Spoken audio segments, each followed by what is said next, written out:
So thanks for sticking with us. We have a terrific panel here. My name's Bill Bates. I'm the one that's been forcing you to leave your lunches and shorten your networking breaks, but now I get a different opportunity here. I'm joined up here by a great panel to talk about expanding participation in the innovation ecosystem, bringing in the missing millions.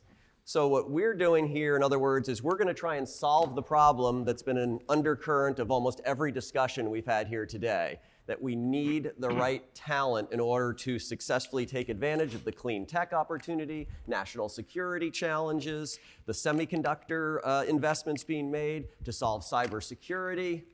So fortunately, I have a terrific group up here with me today to help us navigate those waters. I'm joined by Jim Clifton, the chairman of Gallup, Nick Pinchuk, the chairman and chief executive officer of Snap-on, Dietra Trent, who's the executive director of the White House Initiative on Advancing Educational Equity, Excellence, and Economic Opportunity through historically black colleges and universities, and Randi, Weingarten, the president of the American Federation of Teachers.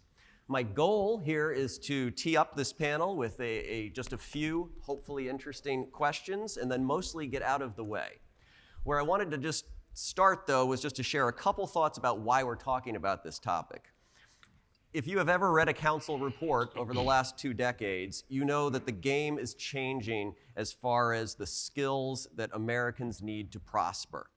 If the reports are on your bedside table under 3 mystery books, you'll just take my word for it. But that idea has been central to so much of the council's work, whether it's been on manufacturing, technology, issues as diverse as rare materials and biotechnology, and you've heard it over and over here today.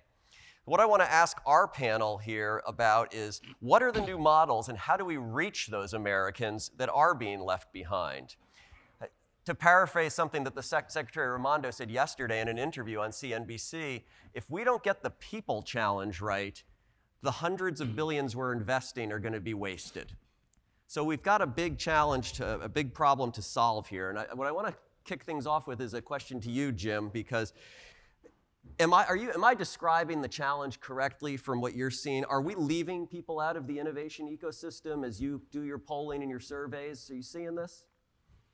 Well, I think, Bill, people are just slowly but surely waking up. There's a global warming. There's another global warming, and that is that for the last 50 years, economists have a word that they use. They call it productivity. I didn't know where the very origin of economic energy was. Went to some economists, but they talked about productivity. I think it means that Nick is working faster than I am. That's not how it's actually GDP per capita.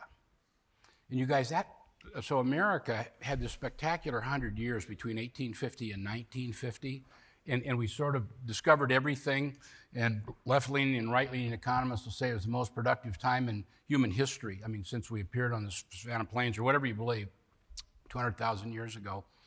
But now there's a real sickening, clear, linear trend.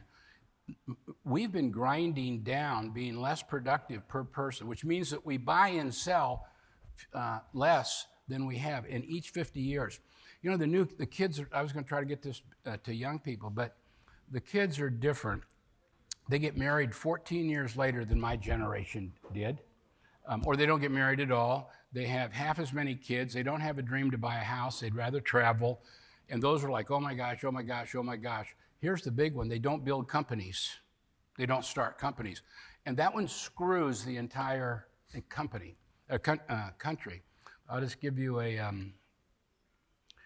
so there's really good metrics that come out of this country. And people are starting to wake up to this. Deborah, that new head of NSA, came over with Vince Cerf. And the country club white glove term is, we lack commercialization. So kind of a hardcore entrepreneur like me, Nick, thinks that's funny. But anyway, what they're saying is we got a whole bunch of innovation with no customers. That's the bottom line. But so when we were really doing well, we were starting about 600,000 companies a year. And that's with an employee, that's the way the government does it. It's really a good way to do it. That's a very high bar, 600,000 of those, and that works. We're down below 400,000, which is really bad. And these young kids are going to take it lower if we don't but we can get our act together and it'll work. I'm going to give you a couple facts. So we just did a survey of 2 million kids between 5th grade and 12th grade. One of the questions is very high aspirational stuff. And it says, I will invent something that changes the world. You guys, right there, you can see the future in that. One of the problems with economics is that they're all trailing indicators. If you want to see it, you got to see it through these kids' eyes. Put a number in your mind of kids. Think about that. I will invent something that changes the world. What percent? Now remember, there's about 4 million kids per grade. 2 million people. The answer is 14%. I don't know if that's high or low, but if all 14%, you really only need about 1% of them to do it. I think there's enough hope there. The second question was, and that's a 5 on that. 4s aren't 5s. I mean, that means you damn right I am. The other one is, I will start and build my own company. Put a number in your head for that one. It's 24%, 1 in 4. You guys, we could smoke the Chinese. We could triple our GDP. There's plenty of spirit. Now, there's one more trend. Give me one more, Jim, and then we'll... From 5th grade to 12th grade, it's the highest in 5th, and we grind it out of them all the way to 12. Okay, that's enough. No, great. I was hoping for a more optimistic transition, but well, I that's can okay. get you. That's okay. I could get you there. That tees it up nicely, because the next question I want to ask the panel is, so what are the skills, what are the new ABCs, if you will, that students at all level need to know in order to be able to take advantage of this opportunity that we have, in order to start the companies, to invent something that'll change the world? And this covers not just college, university, but as the previous panel talked, it could be a technical skill. Randi, do you want to touch on that? Because I know the whole CTE situation is big for AFT and your priorities. So can I touch on that by just doing a riff off of what Jim just did? Please. Which is, we have made high school really, really, really boring, as opposed to making high school really, really, really, really interesting, project-based instruction, doing all the things that then take that imagination and take that possibility and actually run with it. And that's what we've learned. Look, I'm a recovering CTE teacher. I taught at Clara Barton High School in Brooklyn, New York, which was a CTE program. And we fought like hell, excuse my language, to keep it open in the 1990s. The LPN program, the dental hygienist program, and it has been, and now it is a very broad program for all sorts of other healthcare professions. But if you don't have career tech ed, and you don't have project-based instruction, then you don't capture the imagination of kids to move forward. And what I would argue, and then I'll give you a long list of skills, but what I would argue is this: all this new money and this new industrial labor policy that we now have between CHIPS and infrastructure and climate and Inflation Reduction Act and the Science Act and all of this, we have to start all of this in high school. We got micro-credential programs, we have stacking programs, we have all of that stuff.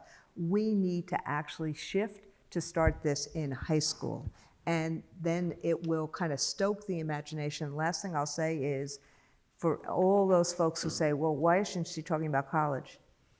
90% of the kids who go to high-quality career tech ed programs graduate from high school, and of that, 70% go to college. So what we're doing if we start in high school is we are then really getting to the skills that you and others will talk about, which is multidisciplinary learning, which is not just content, but critical thinking, communications, collaboration, reflective judgment, and flexibility to solve problems. All of those skills you can do in project-based instruction, but we have to align high school to do that and do it in all sorts of areas, not just in New York City, my beloved New York City, but in rural areas all across the country. We can do this. Dietra, I saw you nodding your head to a lot of that. Do you want to jump in on that point? Sure. The only thing that I would somewhat disagree with Randi on, and that is I think we need to start it even earlier than high school. I think we need to, in Virginia, when I was with the governor's office in Virginia, we actually added computational thinking to our standards of learning. Totally agree with you. And so we have to, I think we need to start it much, much earlier than high school. We have to get these, I mean, you know, one of the earlier panels mentioned something about we don't have native digital people, it's apps. And so, but when you think about this, the kids today, this is a space where they're very much engaged and very much able to really thrive in. And so the earlier we start this, I think the better. And that's just like a foreign language, right? You learn a foreign language, it's a lot easier to learn when you're much younger than it is when you get to high school or college. So I agree with everything they were saying. The other thing that I would say also, just to piggyback on that, because I think the world that we're in requires us to also make sure that we have emotional intelligence, right? And to be able to have cross-cultural fluency where we are a lot more open to other people, other organizations, other religions. I mean, it really does, I think it requires us to really build out who we are as humans and who we are intended to be. And I think we can't let that get lost in innovation, right? Because if we do, we're gonna still continue to have those missing millions. Absolutely. Nick, you're in a position of having to hire folks to work for you. Are you seeing a challenge in finding the skills that you need? Not at Snap-on. Everybody wants to work at Snap-on. Of course. Right. They want to work, but are they able to? I do. Yeah, no, we're hiring. But look, well, we didn't lay anybody off in the COVID. See, one of the disadvantages of saying that your people are the most important part of your organization is on occasion you have to act like it. Exactly right. This is the thing. But I agree with everything was said. I agree that technical education is important. We have to do that. I agree we have to sell people on careers, and I agree there's a lot of innovation around that's untaken, but that's because it isn't it isn't very effective. It isn't really necessary. Just because we can do things doesn't mean that it's effective. You know, Look, I'm going to give you a pedestrian look because I'm just a tool maker, you know, and so I'm here based on some Rube outreach program. But I have to say that it's true. I'm going to say that you know, the essential or the seminal issue of our time is engaging and enabling the workforce with the capabilities of today, not tomorrow. Exactly. Not tomorrow. It's needed today. You know, I have to thank, I'm really pleased to be here because if you get an invitation from the Honorable and Eminent Miss Deborah Wynne Smith, you know, you have to come. It's a real privilege. So thank you very much for inviting me. And I'm here because our enterprise prospers when things change.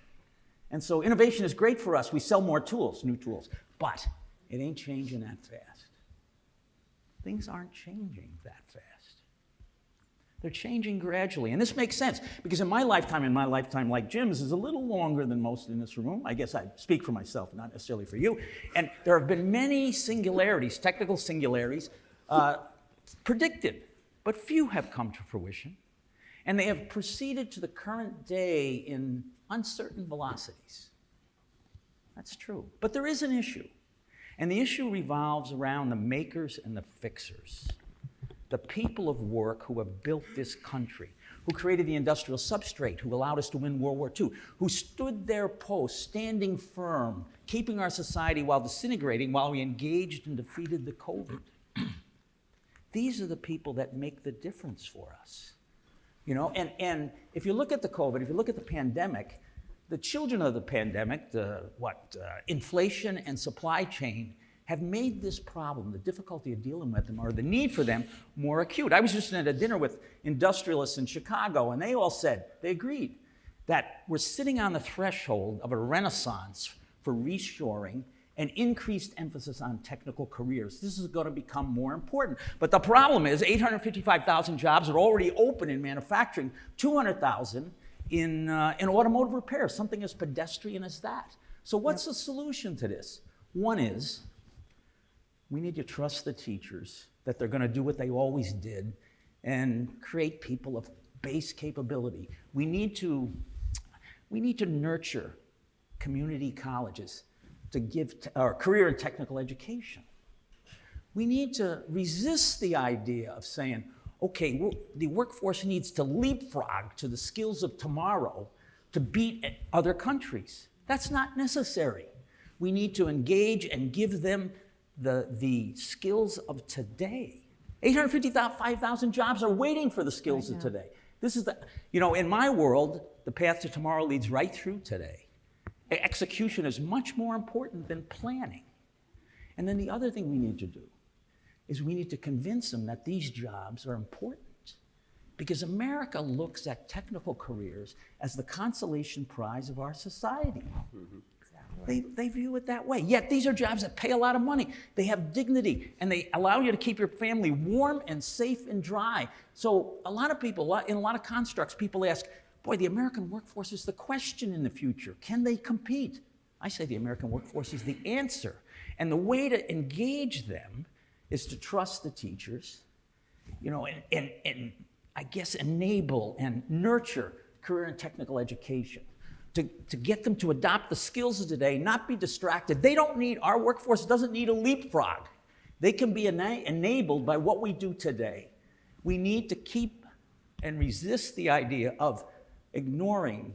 We need to restore the respect for the dignity of work. We can't view people who are mechanics and work in factories as the denizens of dark, dumb, and dirty. We need to view them as what they are, the American calling that will, I think, assure our future and keep prosperity going. It's a pedestrian view, but my belief. I don't think there's anything pedestrian about that, Nick. So we have a kind of a unique panel for today because we don't actually have a university chancellor or president on it. So I want to ask about higher education, of course, and give you an opportunity to think about, do we need a new model for higher education? Is the current, and being sympathetic to the training for the now that Nick just described, do we need to think about new ways and to serve the student population to address some of these issues we've talked about today? Does anybody want to touch on that? So I'm going to be very controversial for a minute. Not something I'm used to doing. Most kids don't go to college. Most kids graduate. I want to say this as someone who represents more college professors. We are the largest college union. Most kids don't go to college. Most kids leave high school and then they don't know what they're going to do. And that's part of the reason why I think we should really rethink this about not high school being the end, but high school being a key component to career and college, and do a lot of dual programs, and do this work like Germany does and Switzerland does, because I think there's a lot of opportunity. Part of the problem is that kids today, and I've been in 200 work sites in this last calendar year, you can feel and hear, like Nick just said, that people feel like those of us who went to college look down on those of us who didn't. And so part of this is changing a narrative here about thinking about high school as really cool and really important and really spoke out, and college as helping us in high school. Something really positive that's I've seen going on. I wish Dondi, there's a person here that's a superhero of mine, Dondi Plowman. She's Chancellor of Tennessee. You could argue you don't need to go to college at all because the most amazing university is in your pocket. My boy got a history degree from Michigan. He and I just joke about it. Why would you learn? You can learn history anytime you want, whatever the situation is coming up. The history of the world's in your is in your pocket. But I asked our general counsel, do you really need to go to law school? He's a brilliant guy. And he said, no, you don't at all. He said, all of law, everything in it's just in your pocket. You can do it. What she did is, kids don't know what their strengths are. It's a really powerful thing. They have 7,000 people that come to the University of Tennessee as freshmen. They sit them down. This isn't an ad for Gallup, because there's other ones around too, but it's an assessment that no one flunks. It's the test of you. Every answer that you give is the right answer, and then it prints out your strengths. And then you have your own board of directors at Tennessee, 2 adults and 1 upperclassman. You know, an upperclassman seems like they're really old and all that. Then they have 5 board meetings with you on how to leverage your strengths. There's nothing that changes your life in any classroom. We did a study for Purdue about how many kids think that they have a professor or teacher that cares about them. Isn't that amazing? You guys didn't even get to 20%. We just fail at that classroom thing. When they say they had a great experience, it's always something outside the classroom. But if you wanted to upset it, I think to say, how do we develop kids psychologically? How do we figure out their strengths? You know, the weaknesses never improve much, and your strengths develop your whole life. But if America got really good at that, if we had that Tennessee program in every single university, this country would, I would bet my house in Gallup stock would go up 10 times. We'd crush China, if that's what that's what I'm trying to do. Dietra, comment? So that's kind of hard to follow, of course, in China. But I totally agree with what he's saying. I think that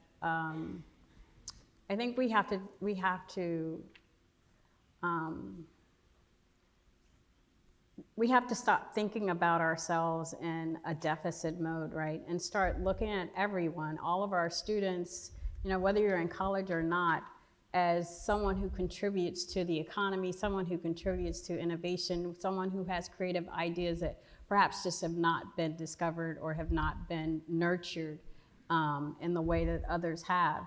But I do think that it's important for us to start thinking of ourselves differently, right? And so let's think like he's thinking, let's crush China, right? We can do that, right? So I think we need to start not just for our companies and our big companies, but the kids who are in our K-12 schools or in our elementary schools who have no opportunity to go to a college, right? The inner city, young black boys who are constantly, you know, on the wrong side of the justice system. We have to start making them understand that they belong and that they are a critical part of our economy, a critical part of who we are. And I think that's when we win. You know, this is about the missing millions. If we can get to that little black boy in the urban city, then we all win, because he's the one who's carrying the burden of the justice system on his back. So, Dietra, that's actually a great transition to what I think may be our final question, but I want to get everyone's thoughts on the question of what are the barriers. We're trying to get the missing millions. What are the barriers to doing that? And do folks have examples of even small cases or large cases where we have actually overcome those barriers? I want to answer Jim though first. You know, I disagree with him. Do you want to take it off stage? He says no. He says you don't learn anything in college, right? You have no idea what life-changing humiliation was put on me by the girls at Russell Sage College when I was there. Right? I also want to say about Randi, I think she made the right thing there. Look, I want you to go back to May 2nd, 2020. Was it more important what some college president said or where you were going to get your next roll of toilet paper? Probably the toilet paper, right? And who was that delivered by? It was delivered by a truck driver who couldn't work from home, loaded by a warehouse worker who couldn't work from home, made by a factory worker who couldn't work from home. In terms of your question, which you asked there, I would suggest maybe a little different thing, but I would suggest one of the things making it difficult is we tend to conflate living away from home with school. Doesn't have to be so. You know, that is one of the things I think that does stand against it. We see it all the time that in our community, we're from Kenosha, you know, which has some history recently. And you see the kids there, they live at home and go to the local schools and get a good education and at a much much more affordable and reachable situation. So I think one of the things we could change is say, wait a minute, let's disabuse ourselves of the idea that school has to be both a training for a career and a maturing process because you live away from home. Well, you don't have to do that. You don't have to pay that money. And I think that's one of the things that would make it better for a lot of people. We just heard the guy from Morgan State or something like that. His kids probably don't have to live away from home. And so I think that would change a lot of things and give access to a number of people, not just in the inner cities, but in, I don't know, Seneca Falls, New York, which is pretty far from places. Yeah. Other thoughts on that? Overcoming barriers? So this is going to sound, I don't mean it to sound as trite as it's about to sound. Kids are not stupid. They know when they're cared about and when they're not. And they know when they're overlooked and they know when they're not. And part of the conversation I think some of us are trying to have is we got to have a deep respect for each other. And we have to have a deep respect for the world of all this work. I think during COVID, the lifeline was these first responders who had to be at work regardless, in person, regardless. And as COVID has ended, or we're in whatever stage we're in, we just look through people again. And I think we have to find a narration that makes this work important. And if we do, kids and young adults will take these jobs. And I just think that's why I don't mean to keep on going back to this. It's a huge, as I throw this down twice, it's a huge opportunity in America right now. We have an industrial renaissance right now. Now we have to be, and education has to be part of this. We have to be the training grounds for this. And we want to do that with your help. We can't do it alone. We need business to help us and be the internships and those abilities and those programmatic pieces so that a kid can say, okay, I can work X or Y, or I can go to Snap-on. Kids know when they're cared about. Let's create the infrastructure so that we can train them up for the jobs of today and tomorrow. That is a fantastic message on which we have to end our discussion for this panel. So please join me in thanking our panelists.